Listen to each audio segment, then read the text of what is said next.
Alright guys, this is going to be part 3 for us. Basically this Spitfire is, we've got the rudder fixed, and now we were just, where I left you and my camera ran out of memory and I didn't recognize it had stopped, was basically we were working on trying to tidy up this cable. And so we got a pretty good amount of that taken care of now. We've just got the bind plug and then the rudder and elevator, or vice versa, that need to be tidied up so that they don't ultimately end up interacting with the control arms that actually run the control surfaces. And so in order to get these wires forced down in a position that will prevent that from happening, I'm going to actually tie these up neatly together, and then we're going to put a small piece of foam to hold everything down. Okay. Alright guys, so what we've got here is got our wires tied up on this side here, just real neatly so they're out of the way. Probably throw one more zip tie there, just hold that bundle together. And I don't know if you guys could see this before, but we'll just do like a crease and a crease, and then just kind of hold it like that, and then she'll take that shape. Then you can put it in here sideways and spin it. Looks like I got it just a little bit too far, so I can just straighten this back out a little bit. Slide it down under, and then to get your hands in there, you can, sometimes that's pretty tricky, so I'll take the hemostats or the forceps and slide that through. And it wanted to slip out of my fingers this time.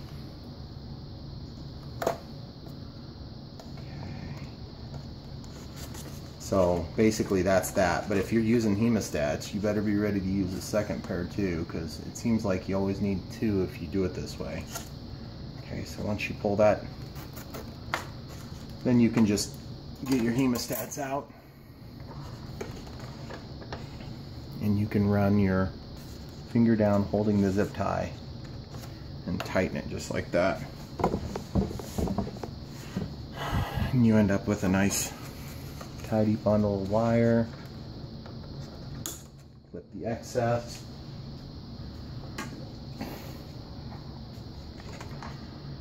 Alright, so now our next objective is to, of course, we want to try to, I like to get some hot glue along this set of connectors. So we're going to do that. We're going to pull out this piece of blue. It's not a good fit for what we're trying to do here.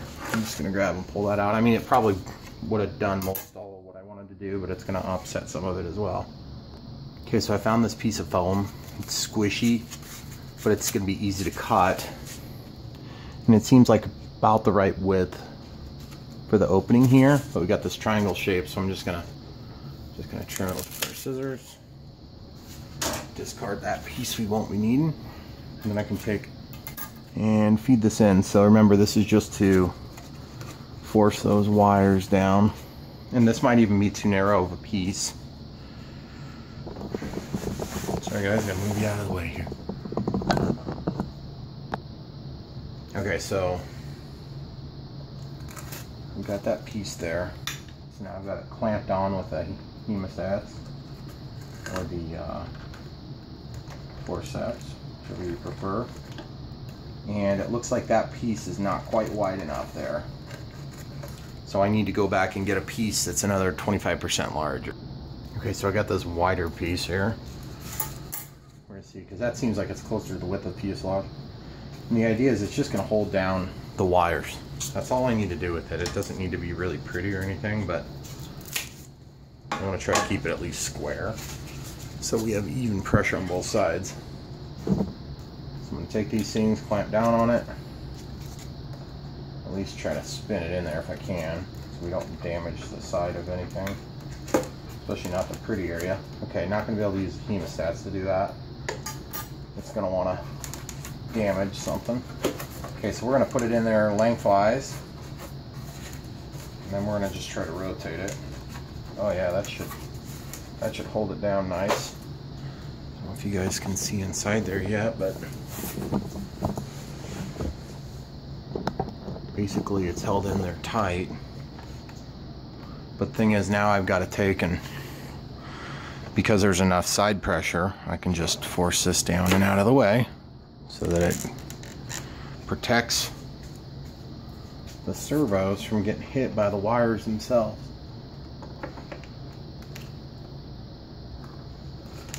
I'm actually pull that out and try to reposition it. I do want these wires to be pushed down, but I don't want to damage the antenna coming off of the receiver there. Looks like this might be a little bit on the tall side actually for what we're trying to accomplish. So you can see that gives us some of our strength, but I am going to go ahead and take some of it off. So I'm just going to cut it lengthwise here. Take off a little bit of thickness. Looks like I only got half of it. Let's do the other half. Okay, so now we're a little bit thinner. So just sliding it in to where I can kind of feel where the servo is.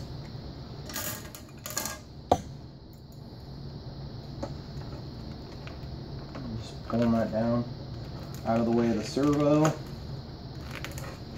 It's kind of an annoying thing to have to do. It's really kind of a bad spot. Okay, so let's just, if I pull this up over here, I push down on this side. Yeah, there we go. That did it. And I'll show you what it looks like, guys. Here. Okay. Now we got good positive displacement of those wires. And those wires are mostly on the right side here, where the left side of the plane, our right side, right view. And then you can see on the left side it kind of wraps up. That's behind the servo. So it should be out of the way so that we have good freedom of motion on all that. So it would have been nice to have a little more square piece, but that's fine with me. Okay, so we got the hot glue getting hot. So I'm going to go ahead and get a strip of hot glue in there right now. We got the hot glue gun here.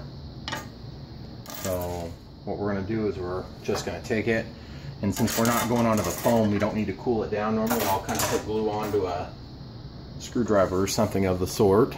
In this case, we can just go straight in and just, I'm not even going to touch it. I'm just going to run it along there just real quick, make it neat, and then I'm going to let it sit for a second, get the stupid string out of the way. Man, strings, hot glue strings get so annoying, but hot glue is really handy. Okay, I'll give you guys a look at it. Should be set up enough to not run like crazy.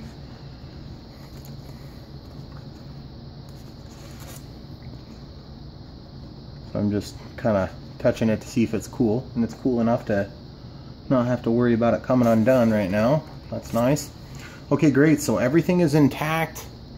So now the last step for us is going to be to get this end cut off and put on the end that we want, which is an XT60. And I can always go back to this if I want. Now this bind plug, I'm just going to lay it back in here, and I'll tuck it around another bunch of these wires so that it's still accessible if I need to get to it in the field, but I'm not going to have it flopping up and getting into the servos. So if you don't take care of your cables are going to take care of your plane, and by that I mean crash it. I'll be right back with the soldering iron. Okay, so this is what we're going to be using. XT60, I got a male and a female here. Obviously we want well, technically this is a male because of the pins, but I'm going to call it a female because of the case. And then this is what the battery comes with. This is what the plane is going to receive in lieu of the EC3 connector. So I'm going to hook those together. That'll help to dissipate heat as we solder. And then what I'm going to do is I'm going to take these things. Oh, Hobby King part number for that, I don't have, because I didn't want to buy these black ones. I bought them by accident. So I get them at Lemon RX. This is what I get at lemonrx.com when I'm buying my receivers. So you can get them at Hobby King. Just search for XT60. And then I use black and red heat shrink. I think it's 4mm size. So if you want to pause it and take the part number, if you need it there for black, You can pause it and take the part number for the red if you decide you need that. So the first thing you got to do, of course, is cut off the ends. I usually try to leave as much of this cable as I can. Save just enough so you can make something useful out of this other end. Okay? Meaning usually a little pigtail or something like that. Should be like an adapter for some other plane maybe. The next step you want to do is get your heat shrink ready. Usually I do about a, you know, like 3/4 of an inch, half an inch, something like that. Just whatever suits your fancy. Bearing in mind that the longer you do it, the more weight you add, and the shorter you do it, the harder it is to ensure that you're going to cover up your solder. But if you're having trouble covering up your solder, then you just need to be maybe a little bit more careful with that. So you get your red and your black. So you just slip those over the wire now so that you don't have them stripped back and you're dealing with all the copper leads. This plane has this weird like a weird Velcro thing that's holding on to the wires. And I've not seen that before, but whatever, I'll take advantage of it. So for now, I'm gonna go ahead and get some strippers. We're gonna strip these leads and get them soldered. And so guys, this will be kind of like my last step here on this plane. And if there's anything you can learn from watching me do this, it's that if they say it takes 15 minutes, that's assuming everything is perfect and you have exceptionally low standards for the finished product. I do not. I want it to be just so. And let's not forget that when it's all said and done, you can be upset at Horizon if something goes wrong, and I would too. But let's just be real, whoever's flying the plane is the one who's responsible to make sure it's right. Just getting the solder onto the tip.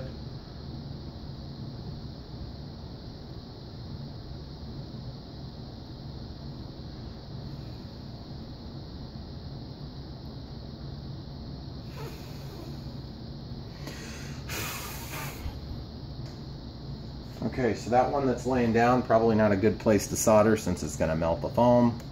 So we'll put it up there, and then we'll go ahead and continue soldering.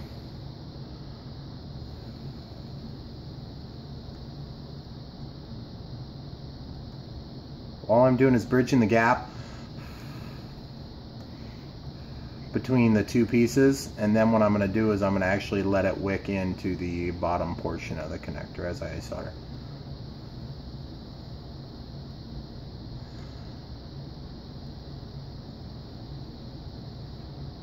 Okay, so once it starts puddling, that's when you run the risk of it dripping.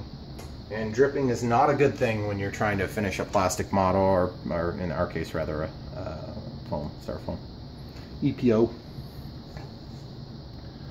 So now I'm just going to touch the tip where it's been soldered, and I'm just going to let that solder wick all the way in and around.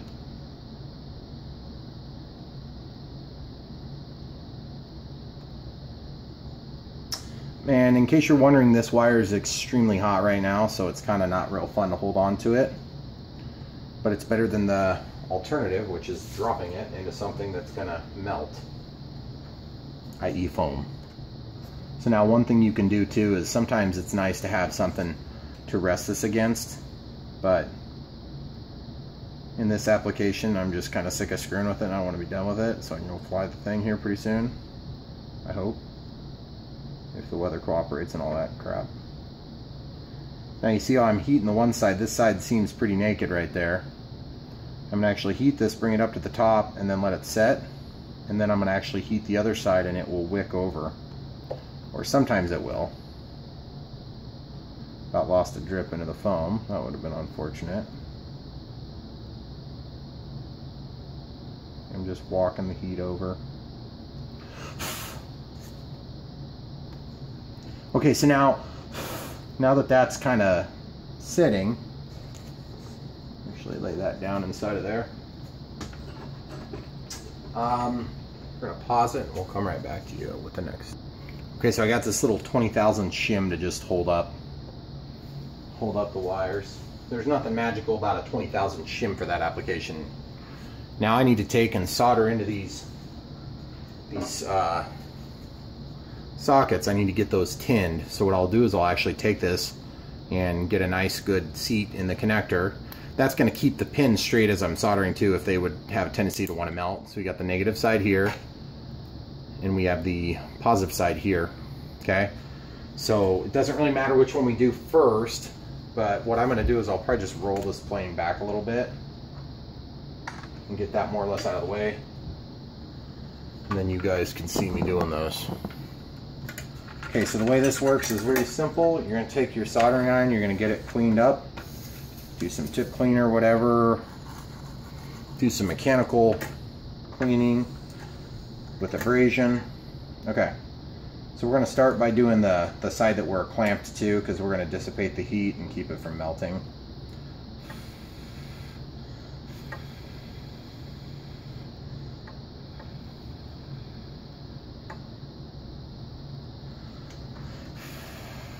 Okay, so then I'm going to heat this up, and I'm going to let the solder flow down in to the connector with a little bit of gravity and some flux. Of course, the flux is embedded into my actual solder that I pick. Now this connector is going to be hot, but not hot enough I can't hold it for a second while I switch sides. Okay, so you notice I'm clamping onto the opposite side there. Okay, so we're just going to heat this up. We're going to take and get a little bit on the tip. We're going to touch the side. That's going to help make contact. Then we're going to run it down the side. We're going to have a larger contact surface area there. And then we're just going to let that solder flow. Okay, just like that. So now it's in there. It's embedded down in there.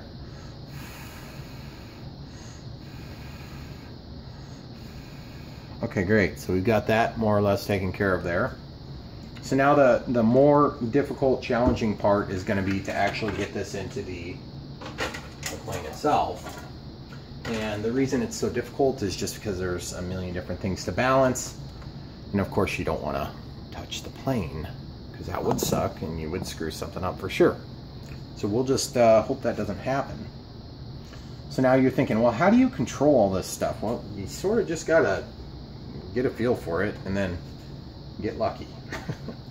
Because I can't control, you see how everything's at the wrong angle now, so then you just kind of gotta flip it around. I'm touching the positive side now, so I want the solder to not drip, so I'm going to touch this and I'm just going to get it heating. Remember, we got our heat shrink already on there, it's already slid down.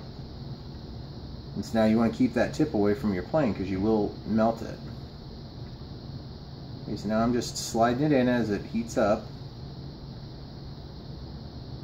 Okay, so now that it's heating, remember I tinned inside for this reason. Now that it's melting the wire, or the solder that's in the wire, I should say, I'm just trying to get it to slip in there. And I've got a pretty good amount of contact area there now on my solder joint, so I'm just going to hold this for a moment and let it cool, keeping the soldering iron away from everything. Okay. And I don't really want this to fall, but I don't think it can fall all the way. So we're just going to touch it and see how hot it is. It's pretty warm, but it's not hot enough to, you know, melt anything immediately. Okay, so ideally I want to get both of these wired up. See how it's sitting on a 20,000 shim now? So if it were warm, it would be protecting the foam. So now we're going to go ahead and do the other side. We're going to take and hold the side that we want to solder on the opposite side. Same contact, okay? Then we're basically going to try to slide this in and just see if it'll mechanically slip in, and it doesn't appear that it's going to work that way. So now remember, this isn't a battery, so it's not like a live circuit. You can go ahead and bridge between the two if you prefer.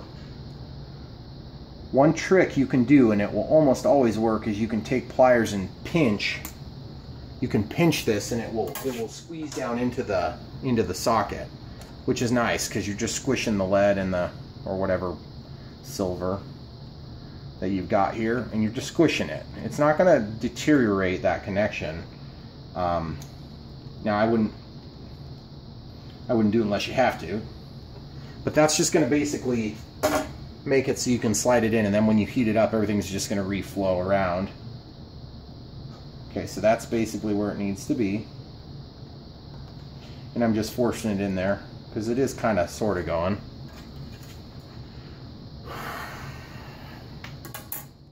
see if we can reposition you guys a little bit. All right, guys, that might be a little better angle for you as I do this side. So just grabbing a soldering iron, cleaning it again. Anytime you let your soldering iron sit for more than a few seconds, you're probably going to have debris and stuff on the tip. And if you use a clean tip, you're going to have a lot better time getting a good solder joint, because you're not going to interfere with the heat that's being transmitted. Okay, so now this time I seem to have one less hand for some reason. I'm not sure why. I'm going to try to rest it. Yep, that didn't work with the crap. Although, so what I'm going to do is I'm just going to try to heat these like this.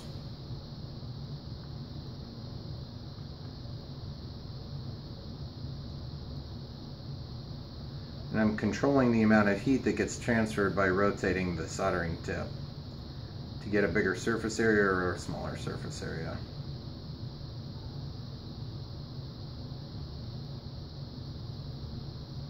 I can tell how much heat's making it through by feeling along here with my pointer finger. And that looks pretty crappy right now, but the idea is once you get it in there mechanically, then you can go ahead and fine tune it a little bit better.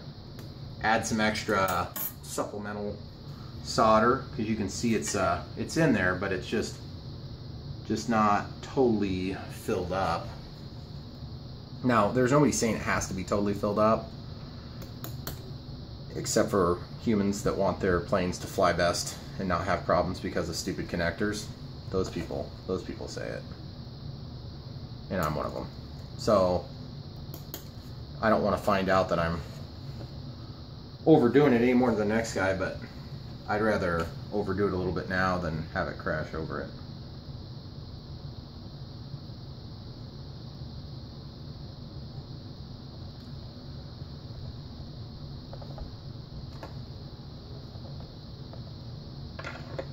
Just gonna try to get that there.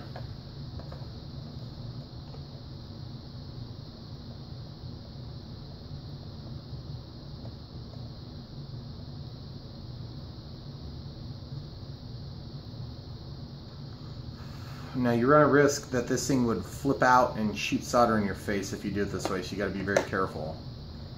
And that does happen occasionally. So just be careful, really, seriously. Not too many things you got to really be super careful about when you're doing this stuff. But okay, so now we're just going to rest that up in there, and the heat